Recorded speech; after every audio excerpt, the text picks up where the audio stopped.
I was trying to think about, I feel like I've known you a long, long time, but then I couldn't place the sort of origin of our connection. I think it was Represent Us. Did we meet at a Represent Us event?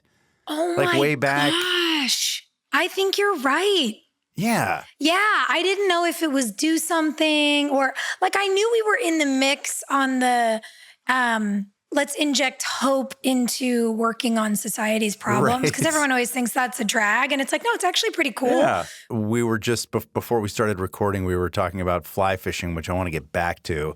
But I just have a more sort of like meaty question for you because I really love how you have like leveraged your platform for meaningful impact in the world. Thanks. With I Am a Voter, Time's Up, of course, you know, your climate work.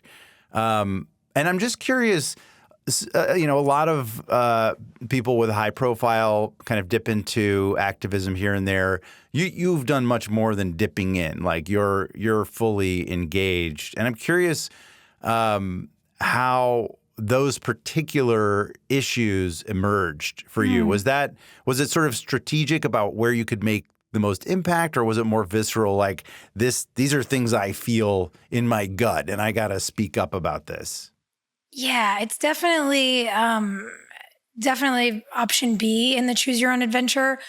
The irony is you're like, was it strategic? I think it was probably the most unstrategic thing I could do for most of my career. My whole team has been like, please shut up about that. Just, can you like tone it down? Could you just pick a charity, go to the gala, like write a check once in a while? Why do you have to be so agitating to the system? And I'm like, because the system needs to be agitated. It's a shitty system. The way I have come to understand this thing about myself, and I think it's been helpful.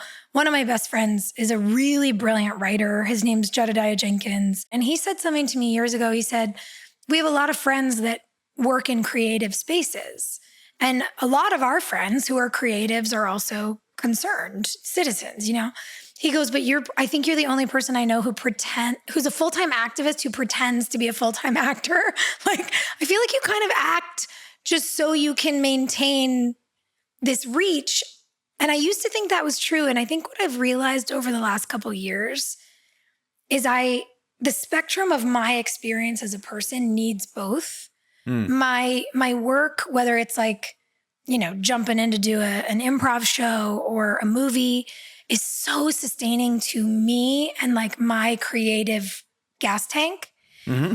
But the activism that is for everybody else, for community, like that's my calling. It's like painters can't not paint. Yeah. Writers can't not write. I cannot, even despite great advice at times, keep my mouth shut about things that I know are wrong and ways we could be better, and how the whole point of being on this planet is to like be neighbors with people.